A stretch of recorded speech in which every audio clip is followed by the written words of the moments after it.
নমস্কার, আমি সুপর্ণা। শনিবারের চিঠিতে আপনাদের স্বাগত জানাই। আজকে আমরা কথা বলবো কেন ইস্কনের হাতে মিড ডে মিল হতে পারে শিক্ষার নতুন দিশা, নিরামিষ খাদ্য, পুষ্টি ও শিক্ষার ভবিষ্যৎ নিয়ে। একটি ক্ষুধার্ত শিশু কি সত্যি পড়াশোনায় মন দিতে পারে? একজন শিক্ষক কি একই সঙ্গে রান্না, খাদ্য বিতরণ, হিসাব রক্ষক এবং পড়াশোনা সব কাজ সমান দক্ষতায় করতে পারেন? আজকের গল্প শুধু খাবারের নয়, আজকের গল্প শিক্ষার, আজকের গল্প ভবিষ্যতের। আর এই আলোচনার কেন্দ্রে রয়েছে একটি প্রশ্ন: ইস্কনের মতো বৃহৎ সমাজসেবামূলক প্রতিষ্ঠান কি মিড ডে মিল পরিচালনায় আরো বড় ভূমিকা নিতে পারে? এবং যদি পারে, তাহলে তার ফলে কি পশ্চিমবঙ্গের শিক্ষা ব্যবস্থার উন্নতি হতে পারে? চলুন বিষয়টি গভীরভাবে বুঝে নেওয়া যাক। পশ্চিমবঙ্গের লক্ষ লক্ষ শিশুর কাছে মিড ডে মিল শুধুমাত্র দুপুরের খাবার নয়, এটি শিক্ষার একটি অংশ। অনেক শিশু এমন পরিবার থেকে আসে যেখানে পর্যাপ্ত পুষ্টিকর খাবার প্রতিদিন পাওয়া যায় না, ফলে স্কুলে দেওয়া খাবার তাদের জন্য অত্যন্ত গুরুত্বপূর্ণ। বহু গবেষণায় দেখা গেছে যেসব শিশু পর্যাপ্ত পুষ্টি পায় তাদের মনোযোগ, স্মৃতিশক্তি এবং শেখার ক্ষমতা তুলনামূলকভাবে বেশি হয়। ভালো খাবার মানেই ভালো শিক্ষা নয়, কিন্তু ভালো শিক্ষা পাওয়ার জন্য ভালো খাবার অত্যন্ত গুরুত্বপূর্ণ। অনেক মানুষের মনে একটি প্রশ্ন আসে: নিরামিষ খাবার কি যথেষ্ট পুষ্টি দিতে পারে? উত্তর হলো হ্যাঁ, অবশ্যই পারে। বিশ্বের বহু পুষ্টিবিদ এবং স্বাস্থ্য সংস্থা মনে করে সঠিকভাবে পরিকল্পিত নিরামিষ খাদ্য একজন মানুষের প্রয়োজনীয় পুষ্টি সরবরাহ করতে সক্ষম। ডাল, সয়াবিন, ছোলা, রাজমা, দুধ, দই, সবজি, শস্য এসব একজন শিশুর পক্ষে প্রোটিন, ভাইটামিন, খনিজ এবং শক্তির ভালো উৎস হতে পারে। ভারতীয় খাদ্য সংস্কৃতিতে বহু শতাব্দী ধরে নিরামিষ খাবার স্বাস্থ্যকর জীবনযাপনের অংশ হিসেবে বিবেচিত হয়ে আসছে। সুতরাং প্রশ্নটি নিরামিষ না আমিষ নয়, প্রশ্নটি হলো খাবার কি সুষম এবং পুষ্টিকর? ইস্কনের অন্যতম বড় শক্তি হলো তাদের বৃহৎ পরিসরের রান্নাঘর ব্যবস্থা। কিছু কেন্দ্রে প্রতিদিন কয়েক লক্ষ খাবার প্রস্তুত করার ক্ষমতা রয়েছে। স্বয়ংক্রিয় যন্ত্রপাতি, স্বাস্থ্যবিধি, মান নিয়ন্ত্রণ এবং দ্রুত বিতরণ ব্যবস্থা সবকিছু একটা নির্দিষ্ট কাঠামোর মধ্যে পরিচালিত হয়। ফলে একটি কেন্দ্রীয় রান্নাঘর থেকে বহু স্কুলে একই মানের খাবারের সরবরাহ করা সম্ভব হয়। সমর্থকদের মতে এটি খাদ্যের গুণগত মান বজায় রাখতে সাহায্য করে এবং স্কুলগুলি আলাদা করে রান্নার ব্যবস্থা পরিচালনা করার চাপ থেকে মুক্ত হয়।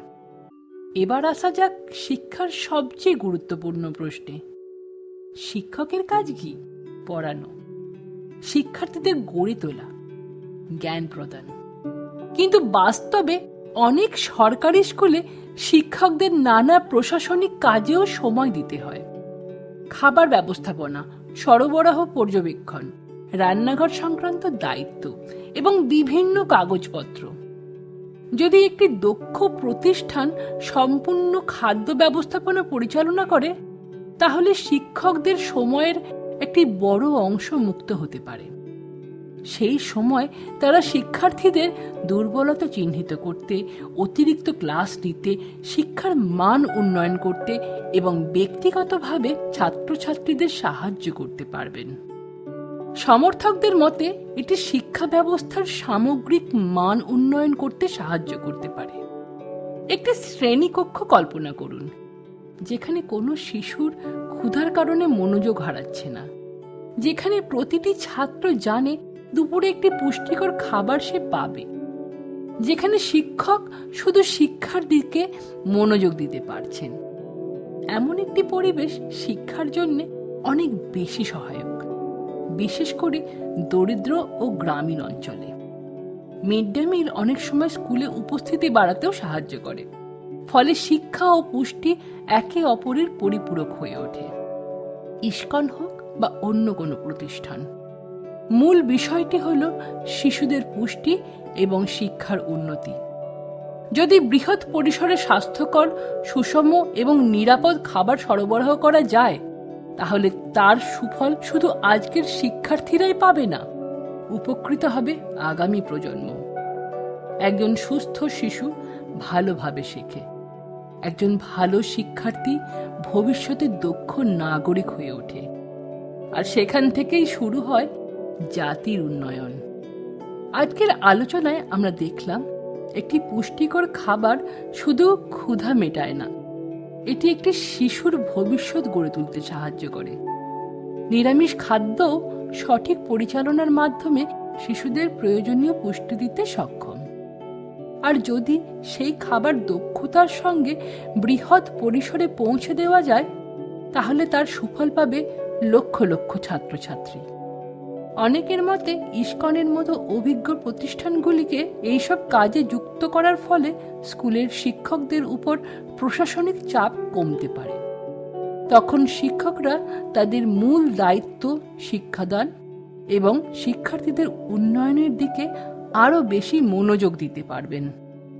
বর্তমান সময়ে পশ্চিমবঙ্গ সরকার শিক্ষা, পুষ্টি এবং শিশু কল্যাণকে একসঙ্গে এগিয়ে নিয়ে যাওয়ার যে প্রচেষ্টা করছে, এই ধরনের উদ্যোগ সেই বৃহত্তর লক্ষ্যকে আরও শক্তিশালী করতে পারে বলে অনেকেই মনে করেন।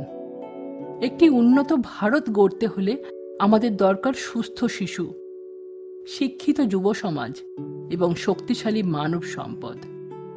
যদি একটি শিশুর থালায় পুষ্টিকর খাবার পৌঁছে যায় এবং তার হাতে ভালো শিক্ষা পৌঁছে যায়, তাহলে সেটিই হবে দেশের প্রকৃত উন্নয়নের ভিত্তি। শেষ পর্যন্ত বিষয়টি কোনো সংগঠন বা রাজনৈতিক বিতর্কের নয়, বিষয়টি ভারতের ভবিষ্যৎ প্রজন্মকে নিয়ে। আর সেই ভবিষ্যৎ যত উজ্জ্বল হবে, ততই শক্তিশালী হবে আমাদের দেশ। তবে এই ঘোষণা হবার পর থেকেই বামপন্থী মনস্ক কিছু মানুষ সমাজ মাধ্যমে অনেক জলঘোলা করছে। তারা এখন ডিম আর নিরামিষের বিতর্কে মাথা খারাপ করছে। কেউ কেউ এটাও বলছে কিছু অভাবী বাচ্চা আছে যারা বাড়িতে খাবার পায় না, তাই মিড ডে মিল তাদের ক্ষুধা মেটানোর একটা উপায়। এটা একদম সত্যি কথা। তার সাথে এটাও বলছে সেই সব অভাবী বাচ্চারা ডিম ভালোবাসে, তারা ডিম ছাড়া সয়াবিন খাবে না। যারা এইসব দায়িত্বজ্ঞানহীন মন্তব্য করছে, তাদের উদ্দেশ্য কিন্তু বাচ্চাদের মুখে খাবার তুলে দেওয়া নয়, তাদের উদ্দেশ্য শুধুই ভোট ব্যাংক। মানুষ তৃণমূলের আমলে মিড ডে মিলে কাঁকড় ধরা চাল, পোকা ধরা ডাল খাইয়েছে, সপ্তাহে একদিন ডিম খাইয়েছে। কি সেটা নিয়েও বিতর্ক আছে?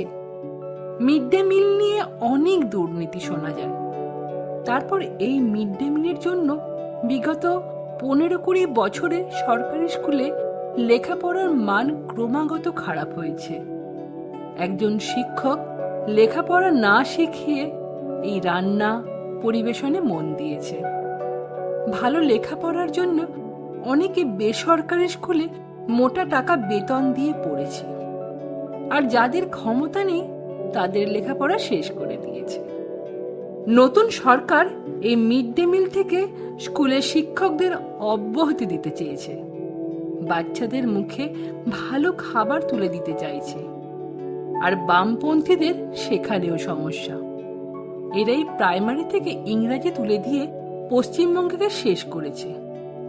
এরাই তথ্য প্রযুক্তিকে পশ্চিমবঙ্গে আসতে না দিয়ে যুব সমাজকে অন্ধকারে ঠেলেছে। আর এখন বাচ্চাদের মুখে সুস্বাদু খাবার তুলে দেবার বিরোধিতা করছে।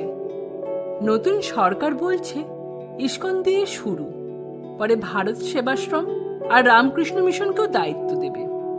তাই আজকের প্রতিবেদন শেষ করার আগে আপনাদের এটা ভাবতে বলবো, আপনারা কি চান?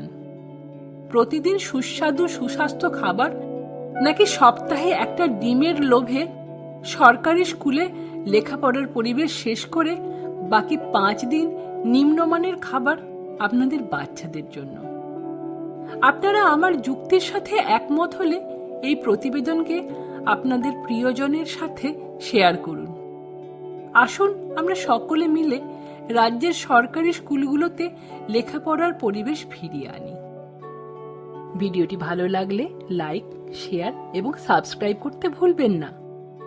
আজকের পর্ব এখানেই শেষ হলো। আবার ফিরে আসব পরবর্তী পর্বে নতুন কোনো তথ্য নিয়ে। সঙ্গে থাকুন এবং আমাদের ভিডিওটি ভালো লাগলে আপনাদের প্রিয়জনের সাথে শেয়ার করুন।